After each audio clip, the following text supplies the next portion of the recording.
कौशिक साहब, अब तो गैलप का सर्वे आ गया, हो गया पुराने सर्वे पे चादर डल जाएगी। पाकिस्तान के अपने दोस्त से का जवाब देना चाहता हूँ, जवाब क्या बल्कि उनको बधाई देना चाहता हूँ कि अफगानिस्तान में जो हो रहा है वो पाकिस्तान के लिए सबसे बड़ा पाप धोने वाली चीज़ है। पूरी दुनिया में पाकिस्तान एक आतंकवादी देश के रूप में मशहूर था और कहा जाता था कि यहाँ की सरकार आतंकवाद का इस्तेमाल करती है, लेकिन जब उनके पड़ोस में लगा कि वहाँ पर तो सरकार ही आतंकवाद की बन गई है, तो पाकिस्तान का खुश होना, इसमें सर्वे कराने की कोई आवश्यकता नहीं है। पाकिस्तान के लिए सबसे बड़ी खुशी की बात है उसका दामन साफ हो रहा है, क्योंकि उसके घर में तो आतंकवादी पलते थे, पड़ोस में उसने आतंकवादियों की सरकार बनवा दी।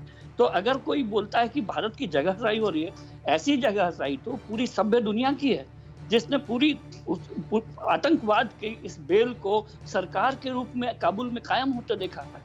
ऐसी जगहसाई हमको कबूल है, उनको मुबारक हो ये आतंकवाद और उसकी सरकार, क्योंकि वो जो अगर ये चाहते हैं कि अफगानिस्तान में वो जो सरकार उन्होंने कायम की है वो सरकार हो ही नहीं सकती। आतंकवाद कभी आतंकी संगठन कभी सरकार चला नहीं सकते और ना वहाँ के आवाम उसको मुकेश कौशिक साहब जो सभ्य अंदाज में कह रहे हैं, मैं उसको थोड़ा सा और उनसे परमिशन लेकर थोड़ा क्रूड लैंग्वेज जो शायद कुछ लोगों के समझ में आती है उसमें कह देता हूं। जो लोग कपड़े पहनते हैं उनके ऊपर जो निर्वस्त्र लोग हैं वो हंसते हैं, देखो इन्होंने कपड़े पहने हुए हैं, और हमको ऐसी जगहसाई मंजूर है।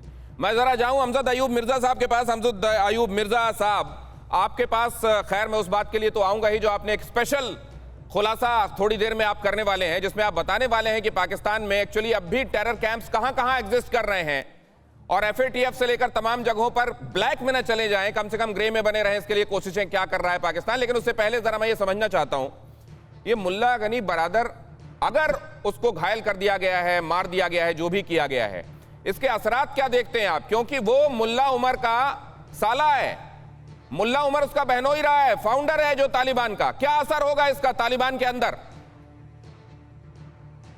जी बहुत शुक्रिया। देखिए, तालिबान का बहुत सख्त झगड़ा हुआ था और गालबन ये 8 तारीख की रात को, और उसमें 17 लोग घायल हुए थे।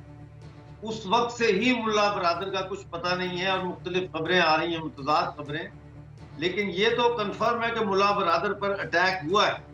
लेकिन ये भी कंफर्म करना बहुत मुश्किल है कि मुल्ला बरादर जो है वो जिंदा है या वो खत्म हो गया है। ठीक है। जो आपने 2 क्लिप सुनाए हैं, जो वॉइस क्लिप आपने 2 सुनाए हैं, उनका जो फोरेंसिक टेस्ट करवाया गया है उसमें जो एक पहली आवाज है वो तकरीबन 35 से 45 साल के आदमी की है और दूसरी आवाज 65 साल से ज्यादा उम्र के आदमी की है।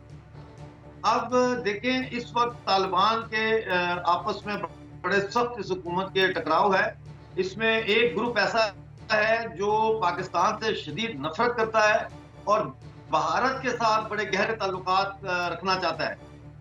एक ग्रुप ऐसा है जो दोहा का, वो हक्कानी ग्रुप के सख्त खिलाफ है, और ये दोहा ग्रुप वालों ने धमकी दी थी कि 11 तारीख को कुछ भी हो सकता है, और मैंने रात को वीडियो बनाकर ये खबर नशर की थी, जिसके बाद चंद घंटों के बाद ही जो है ये खबर आई कि तालिबान कह रहे हैं कि हमने तो 11 तारीख को कोई इनॉग्रेशन नहीं रखी थी गवर्नमेंट की, हालांकि उसमें चाइना, पाकिस्तान, उज्बेकिस्तान, रूस सारे इनवाइटेड थे जी। तो कहने का मकसद ये है कि अभी जैसे एक हमारे यहाँ पे पैनलिस्ट कह रहे थे कि ये 2-2.5 महीने तक सारी सूरत सामने आएगी। एक बात तो यकीनी है कि बहुत सारे लोग जो आज हम देख रहे हैं तालिबान गवर्नमेंट में, जो चेहरे देख रहे हैं, ये मारे जाएंगे। ये मेरी एक प्रेडिक्शन है या मेरा एक एनालिसिस है, और ये इनका और कोई इलाज नहीं होगा, ये मारे जाएंगे मुख्तलिफ खुदकुश धमाकों में या असैसिनेशन अटेम्प्ट्स। जी ठीक है।